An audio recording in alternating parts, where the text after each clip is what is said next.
We know there's a second strike. Why didn't either one of those men say, we're going to look into this, something like that should never happen in an engagement by the United States military? Why?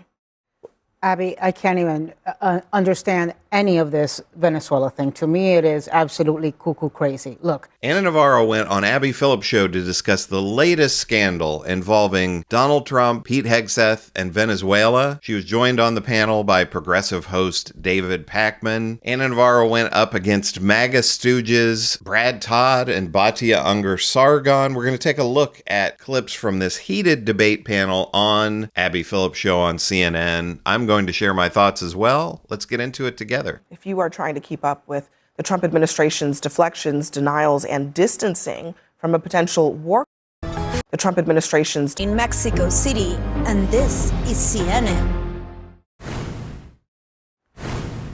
Tonight, there's more shifting than the sands at Mar-a-Lago. If you are trying to keep up with the Trump administration's deflections, denials, and distancing from a potential war crime, here is a short version for you. First, it didn't happen. Fine, it happened. But it was legal. So legal, in fact, that here's a turtle meme from a children's book. Oh, and the president didn't know. But if he had known, he wouldn't have approved. Concerned, I didn't, I still haven't gotten a lot of information because I rely on Pete. Somebody asked me a question about the second strike. I didn't know about the second strike. I didn't know anything about people. I wasn't involved. So, talk to Pete. Pete says he didn't order it, an admiral did. And then, after he bragged about watching the first strike, Pete now says he wasn't in the room for the second strike. Pete didn't see the survivors either. But whatever happened, whoever ordered it, all legal. And anyone who asks questions, well, you're an idiot in air conditioning. I watched it live. We knew exactly who was in that boat. We knew exactly what they were doing, and we knew exactly who they represented. I watched that first strike live. As you can imagine, at the Department of War, we got a lot of things to do. So I didn't stick around for the hour and 2 hours, whatever, where all the sensitive site exploitation digitally occurs. So I moved on to my next meeting. I did not personally see survivors, but I stand, because the thing was on fire. It was exploded and fire and smoke. You can't see anything. You got digital. This is called the fog of war. Margaret Donovan, a former JAG officer, joins us in our fifth seat. There's a lot of deflection going on there, just his body language as he talks about this. And then he uses the term fog of war as if that absolves you from responsibility, does it? No, listen, it is September 2nd. This is the opening strike on a highly controversial air campaign that has never really been done before by the American military. And you have the Secretary of Defense saying that he didn't stick around for the whole strike. He had a meeting to go to, and he couldn't see the entire thing through. You were the Secretary of Defense. You can push the meeting, and you can stay for the strike, because lo and behold, conveniently, at the very moment that he walks out, apparently a war crime occurs. So everything that he just said there in those clips is fascinating. First of all, any, defense or other narrative that this boat was still operable is gone, because Secretary Hegseth just said it was on fire. And you have the President of the United States saying something that you would expect the President of the United States to say, which is that he's relying on his Secretary of Defense for this information. Well, guess what? Pete Hegseth doesn't have that information for you because he walked out of the room. And now there's a 4-star general with a highly respectable career in the special operations community who's going to be left holding the bag. Yeah, I mean, it does seem like they really are throwing him under the bus. Let me just read what George Will, a conservative columnist, said about this whole thing. He says, Defense Secretary Pete Hegseth seems to be a war criminal without a war, an interesting achievement. The killing of the survivors by this moral slum of an administration should nauseate Americans.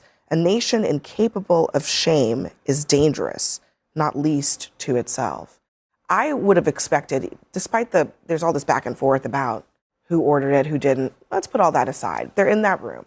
They're asked about it. We know there's a second strike. Why didn't either one of those men say, we're going to look into this, something like that should never happen in an engagement by the United States military? Why?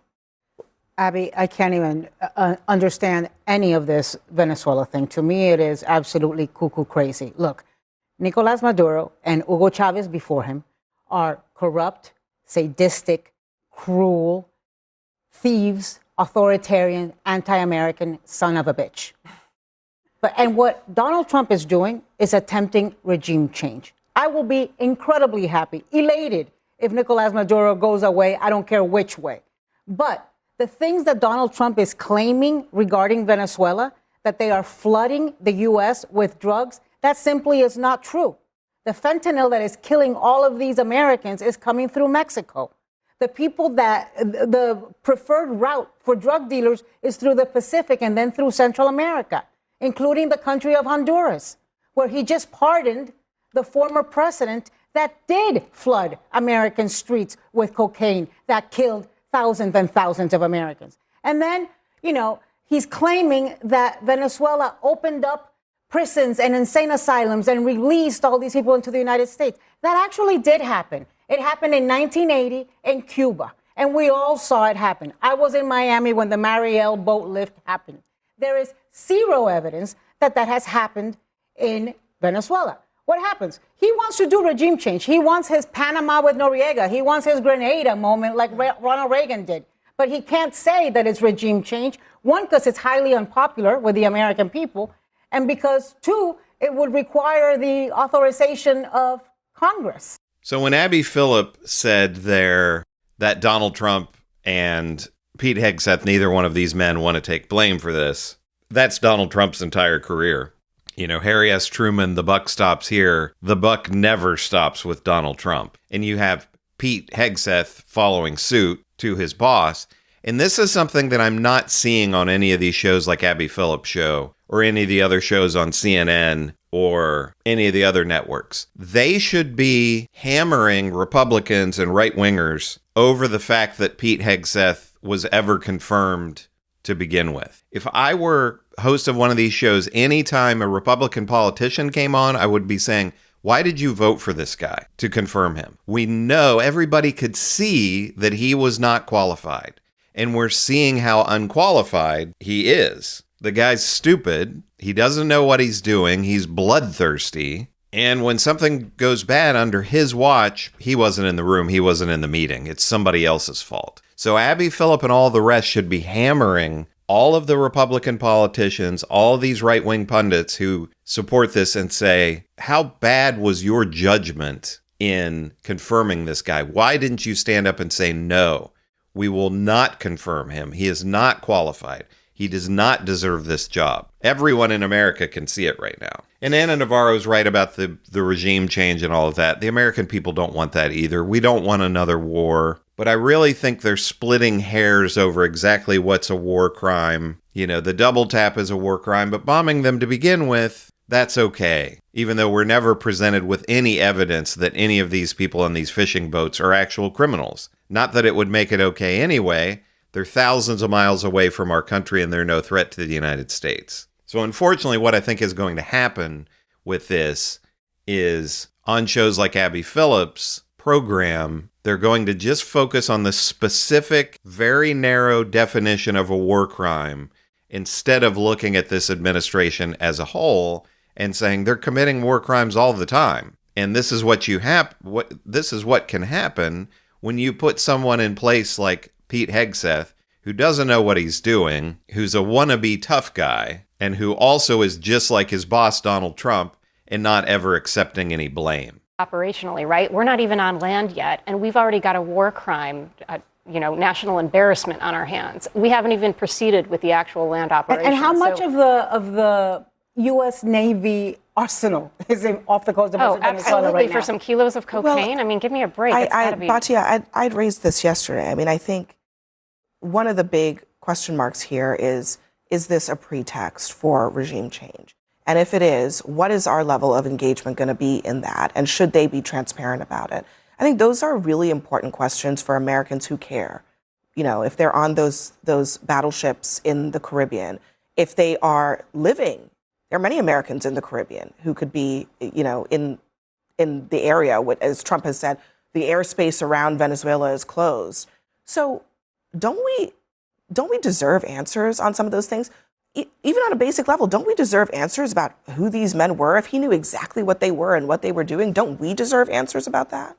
I definitely want to know if regime change is happening, and I will be very angry if it happens and I was not informed. So the answer to all those questions, I always want more information. But I feel like we're in the midst of another Russiagate hoax. There was a group of Democrats who said you can refuse illegal orders, and now they are out there in search of a war crime, and there absolutely isn't one. So what happened was the DOJ's Office of Legal Counsel issued a classified legal opinion authorizing these U.S. military strikes. At that point, the Department of, I guess I have to call it War, issued the directive that we were going to start hitting them. At that point, Admiral Bradley gave the order for the first strike. Pete Hegseth watched it. The boat caught fire. Now, in order to establish that a war crime happened, we have to know that the boat was completely destroyed. The military action, which was authorized by the DOJ under Article 2 powers, which Trump has the legal right to issue, that boat was destroyed, was no longer a threat, and that there were two people clinging to it for life who were also no longer a threat. We do not know that yet. You don't really need to know what that. happened I tend to disagree. I mean, we do have a JAG lawyer who has a lot of experience with military strikes. Please tell me, what am I getting I think it's a really because if the boat was only disabled and not destroyed, it is still a legitimate military target. Hold on. Here's the main issue: is it legal when if there are survivors clinging to whatever?